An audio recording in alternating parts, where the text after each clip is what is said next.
Bonjour à toutes et à tous, bienvenue dans la Minute Zen Bien-être de la santé au naturel. Alors aujourd'hui, je vais vous parler des neurotransmetteurs et de leur impact dans notre vie au quotidien. Alors ça va plus agir au niveau des émotions mais aussi de nos comportements. Donc je vais vous donner une petite base avec un schéma d'un neurone. Donc là, on a un premier neurone, là un deuxième neurone. Là, on a ce qu'on appelle la fente synaptique avec la partie présynaptique et postsynaptique. Donc ça, c'est une synapse, c'est-à-dire c'est un lieu qui permet de rejoindre deux neurones. Donc là, vous avez des espèces de petites bulles, donc ça s'appelle des vésicules en biologie, et dedans, il y a des neurotransmetteurs. Donc, il y a par exemple la dopamine, la sérotonine, il y a des précurseurs de la dopamine, des précurseurs de la sérotonine, et puis il y a des récepteurs. Donc, ces neurotransmetteurs se trouvent dans des vésicules qui arrivent dans la synapse. Les neurotransmetteurs sont libérés dans cette synapse et après ils vont se fixer sur des récepteurs sur le deuxième neurone. Ça va créer ce qu'on appelle un potentiel d'action, c'est-à-dire une activité physiologique, donc une activité électrique. Et puis, on a aussi ce qu'on appelle des systèmes de recapture de neurotransmetteurs. Donc, ces neurotransmetteurs qui sont libérés là dans la synapse, ils peuvent être récupérés dans la partie présynaptique pour être renouvelés. Voilà. Donc, en gros, c'est une petite base, c'est un peu plus compliqué que ça, mais comme ça, vous avez une petite base de comment ça marche au niveau cérébral, mais pas que cérébral, hein, bien sûr, puisque les nerfs, hein, on en a dans tout le corps, hein, ça ne s'arrête pas ici, ça va de la tête jusqu'aux pieds. D'ailleurs, c'est pour ça qu'on permet de faire des mouvements, hein, au niveau du cerveau, ça s'active.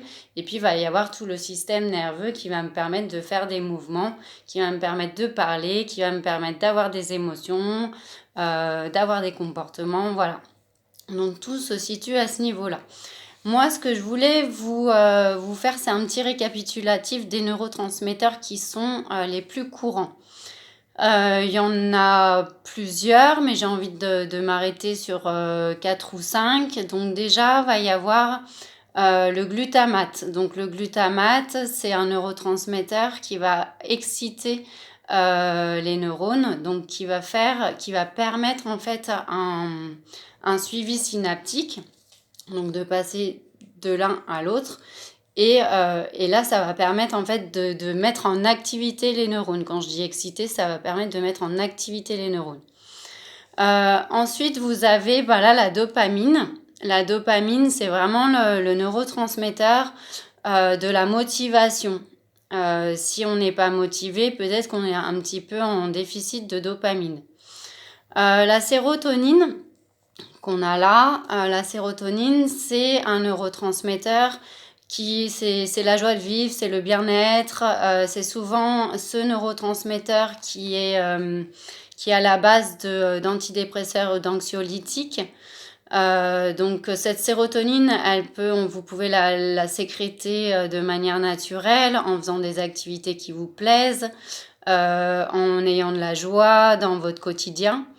Voilà, donc c'est super important d'avoir de la joie de vivre, d'avoir d'une bonne humeur, voilà.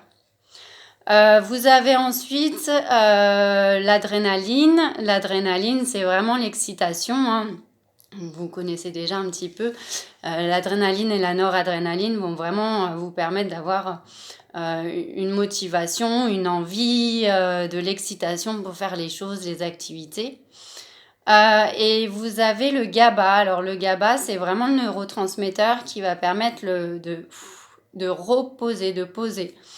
Dans une journée ou dans une semaine, on a vraiment une dose d'activité et une dose de repos. Et c'est super important d'avoir l'équilibre entre les deux pour avoir un équilibre physiologique et un équilibre émotionnel. C'est vraiment important au niveau du fait de récupérer de l'énergie. On met beaucoup, beaucoup d'énergie dans notre quotidien. Notre société nous invite à courir de partout et tout le temps. C'est vraiment important de mettre du repos aussi. Donc, l'idée, c'est vraiment d'avoir autant d'énergie que du repos. Dans une journée, dans l'idéal, et puis dans votre semaine, bien sûr. Voilà. Et puis pour ceux qui ont beaucoup de repos, c'est super important de mettre du mouvement. Donc c'est pareil, hein, ça va à l'inverse. Il y a des personnes qui aiment bien ne rien faire, que c'est difficile à se motiver. Et ben c'est super important de faire quand même quelque chose dans la journée, de mettre du mouvement dans la journée pour avoir justement cet équilibre entre mouvement et repos. Donc ça permet d'avoir un bon équilibre émotionnel, de se sentir bien au niveau physiologique, que ça fonctionne bien aussi. Voilà, en gros ça va être ça. Je voulais vous faire voir un livre, mais du coup je crois que ma tablette est dessus. Je vais essayer de vous le faire voir, de vous le récupérer. Hop. Voilà. Alors, je trouve qu'il est pas mal fait, ce livre-là. Il résume 4 neurotransmetteurs. Il permet d'avoir un petit test pour savoir si vous êtes en carence ou en excès d'un ou de plusieurs neurotransmetteurs. Et de permettre de voir aussi votre physiologie de base, comment vous fonctionnez. On peut avoir des neurotransmetteurs de tout petit qui forment notre base de notre comportement et de notre émotionnel. Et du coup, ça nous permet aussi d'avoir dans ce livre, d'avoir des petites pistes de comment stimuler ces neurotransmetteurs. Ces neurotransmetteurs, ils sont fabriqués naturellement dans notre corps. Donc l'idée, c'est vraiment d'aider notre corps à les fabriquer par l'alimentation, par l'hygiène de vie. Quand je dis hygiène de vie, c'est vraiment les activités qu'on a autour de nous, qu'on a dans notre quotidien. Voilà.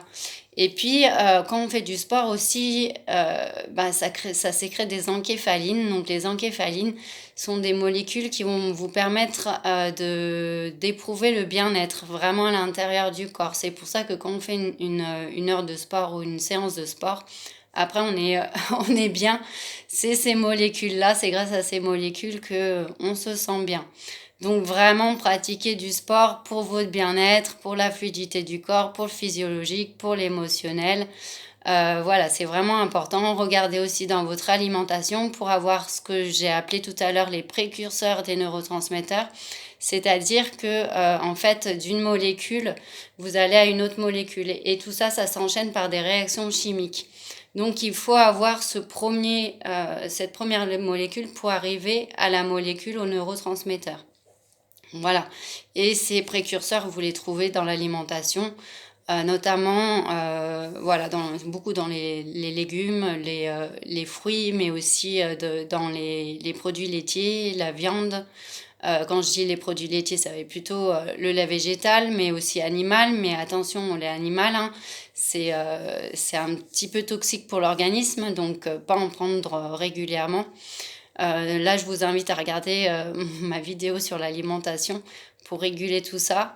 Mais voilà, votre alimentation est vraiment importante pour avoir tous les précurseurs des neurotransmetteurs et vous sentir bien au niveau physiologique dans votre corps et dans votre tête. Voilà, bon, j'espère que cette petite vidéo vous a aidé et vous a éclairci un petit peu sur les neurotransmetteurs, comment ça fonctionne là-dedans, mais comment ça fonctionne dans tout notre corps. Si vous avez des questions, vous n'hésitez pas. Et si vous avez aimé cette vidéo, n'hésitez pas à la liker et à la diffuser autour de vous. Voilà, et bonne suite à vous et à bientôt dans une autre vidéo. Allez, bye bye!